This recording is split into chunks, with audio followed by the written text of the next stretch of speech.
I'm here with episode 3 of the current theme that we're doing, and this one is about covenants, which is a tough word. So we're going to have to sort of spend a little bit of time just finding out what a covenant is, and I apologise for that.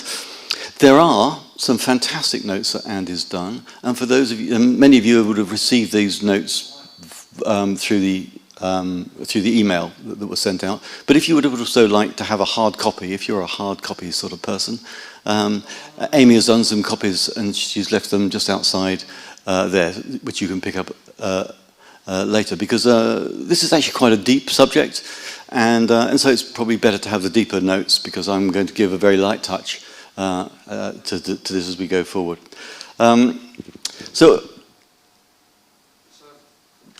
The Bible documents humanity's understanding of God.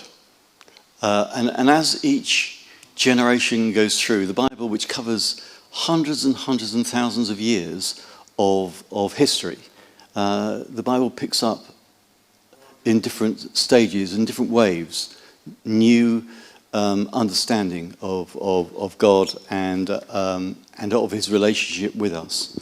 And this is shown through the stories that are in the Old Testament and New Testament, and through the poetry, and through things called covenants.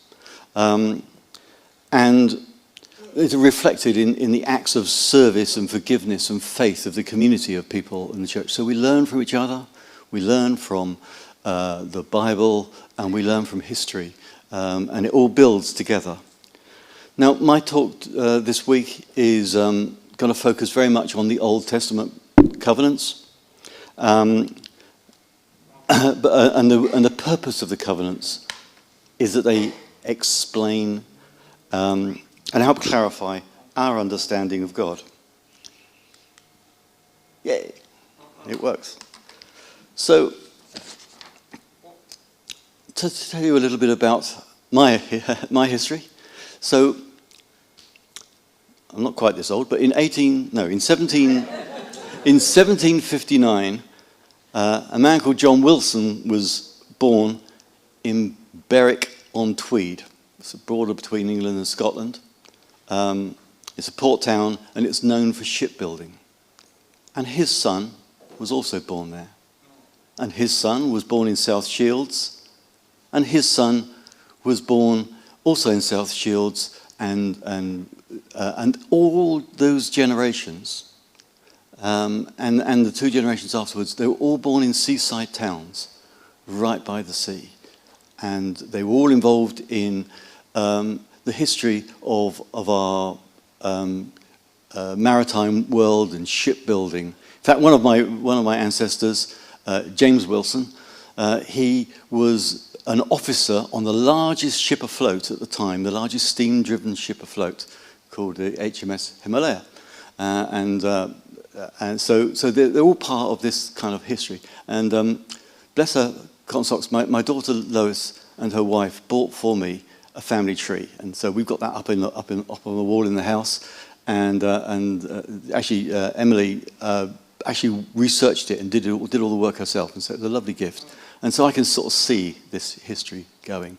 And so as a result of that, I kind of got something of an affinity for the sea myself, and I love being by the sea, and I love being by the water as much as I possibly can.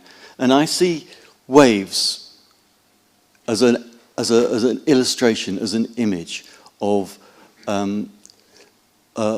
that can be carried forward into the Bible and our understanding of the Bible. So you see the covenants and the history of the Bible coming like waves of truth, each one building on the one before, and each one building on the one before. And I had actually been taught, and I'd accepted this as a truth, and it actually isn't a truth, but that each of the covenants failed and then they were replaced by a better one.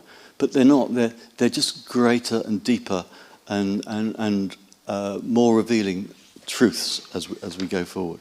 So let me just talk a little bit about what a covenant is. I think it's helpful to understand that.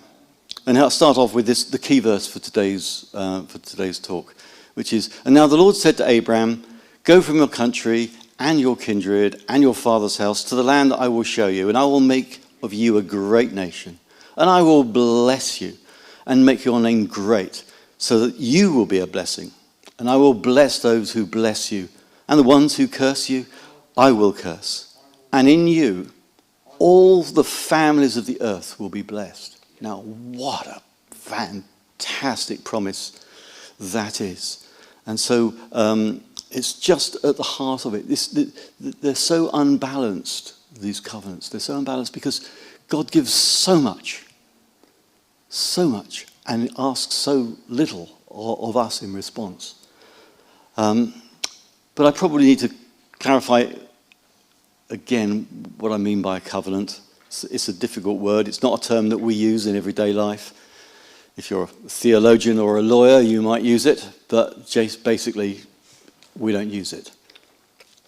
And so, I suppose the way to summarize it is a covenant is a solemn promise. And it's marked by a very deep commitment that goes with that solemn promise.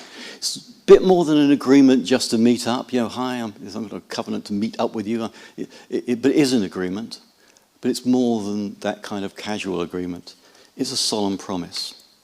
And it's not like a contract either, because contracts are legally enforceable. But this is a moral, it's a formal moral obligation.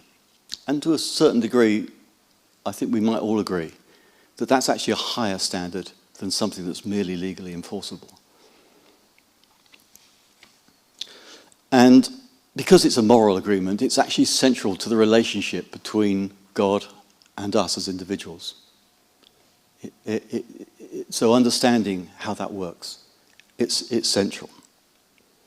And the word covenant goes all the way through the Bible. You'll find it in Genesis, you'll find it in Revelation, you'll find it all the way through. And there's an evolving, like the waves crashing on the seashore, building and building throughout the Bible as that truth comes. Now, you could ask, how many covenants are there? This is a trick question because it's not really clear. I think there are untold millions of covenants. Untold millions of covenants. But it's very hard to find a scholar who will agree with me. And the scholars sort of say there's 6.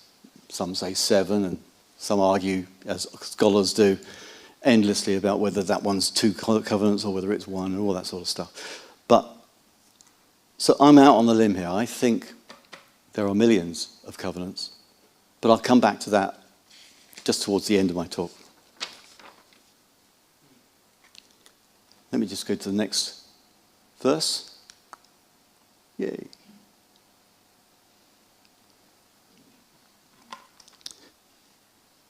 Covenants invariably present with a choice. And in Deuteronomy 30, chapter 15, God presents a choice.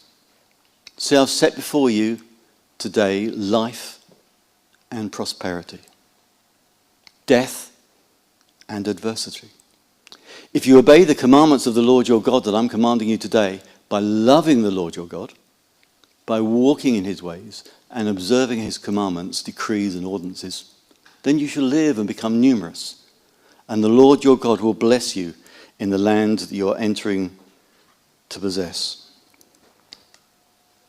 And just a few verses later, it says, I've set before you life and death, blessings and curses. Choose life. It's a very simple, asymmetric offer. I give you everything. Your choice, your job is to choose life.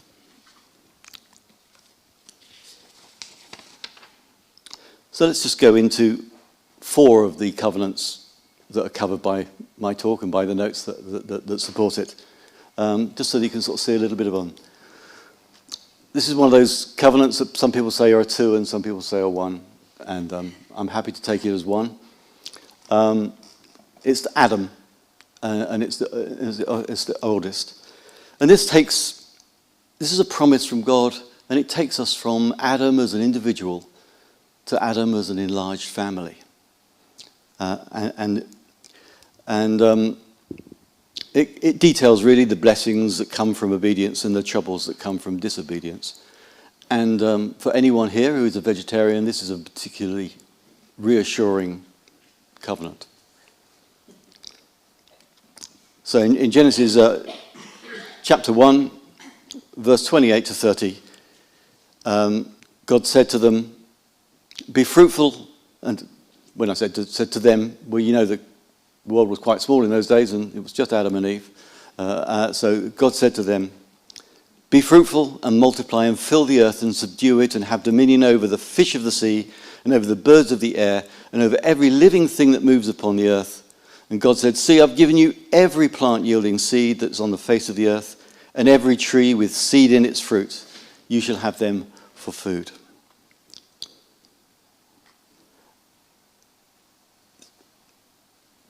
God, and it's interesting, is that when these covenants, when these promises come to us, they're more than just for us.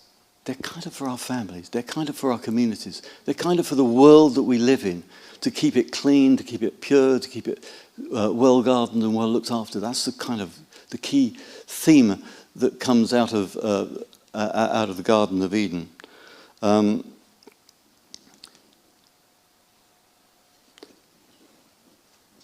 But unfortunately, the Garden of Eden story didn't end terribly well for Adam and Eve. And so we go on to another covenant, which is Noah, which is post the flood. And this is a promise that God made to Noah after the flood. And one of the things that I'd like to draw out here is each of these covenants are very, very similar to the one before. Because God hasn't changed his heart for us. He hasn't changed his intention materially for us. This is all building and clarifying as we go through history. And God said to Noah, and in this, Noah moves from a family to a tribe. It becomes part of a bigger social organization as a result of this covenant. He says, as for me, I'm establishing my covenant with you and your descendants after you, and with every living creature that is with you, the birds, the domestic animals, and every animal of the earth with you, as many as came out of the ark. I establish my covenant with you that never again shall all flesh be cut off by the waters of a flood, and never again shall there be a flood to destroy the earth. So God is making more and greater promises. This is part of a covenant with Noah, which helps build that family into something much more significant and serious in the community. Move on to Abraham. Now, in the history between Noah and Abraham, Abraham's family find themselves near Ur of the Chaldeans. If you've not been there, I haven't either. Now, the Lord said to Abraham, go from your country and your kindred and your father's house to the land, to Israel, that I will show you, and I will make of you a great nation. And so this new covenant is to make a great nation. And so it builds again the same basic promise of prosperity, the same basic promise of love, the same basic requirement for a degree of obedience to God's ways and God's practices. But it builds to a bigger scale as we go through. And I'll move on again to Moses. And the verse I read out earlier was really from the Moses covenant. And he says to obey the rules and to obey the laws that I bring you. But he says, again, very, very clearly, I've set before you life and death, blessings and curses. Choose life. And it's a simple choice for us to choose to do that right thing, to buy into that gracious, extending, loving, including covenant from God to us. And at this time, God's pledge was to free the nation from slavery and to establish it as a great kingdom in Israel. And it came with quite a lot of laws and rules and legislation and controls and those different kinds of things, perhaps appropriate to creating a nation out of a tribe, to try and to bring and to codify the rules and the regulations. But it opens invariably to that same doorway, which is to choose life. So people will actually choose to do that right thing. Now the next covenants that are detailed in the notes and things like that are for my successor in this series, and she will have the joy of teaching us about the great love of God that comes through Jesus in the future things. But it's a matter of choosing life. Earlier, I suggested that there were millions of covenants. And I'm being a bit cheeky here and perhaps stretching my brief somewhat to say that. But I think that's because just as it was with Adam, there was that covenant with Adam as an individual for blessing, that God actually wants to make a covenant with each of us individually, personally, our own unique piece of blessing. And it just stretches to us as individuals. And that's because God, through all of this is the same story going all the way through the Bible, which is God establishing and reaching out and stretching and opening his heart to us because he wants a relationship with us. A chance for blessings to each of us. And so for each of us, there's a covenant, our own personal covenant. A chance to live a life that brings a blessing to others. And that's actually one of the nice things about all of this, is that when the blessings of the covenant come to us, it's not just you that's blessed. It's those around you. It's, in fact, the animals. It's the land. It's all around. It's our friends and our family and the generations that follow. This blessing just flows out of us onto other people. And so it's a chance for us to live a life that brings a blessing on others. And that's the truth of the Bible as it's spread through history. And so I would encourage you to choose life and to choose those life as we go forward. Okay. Okay, cheers.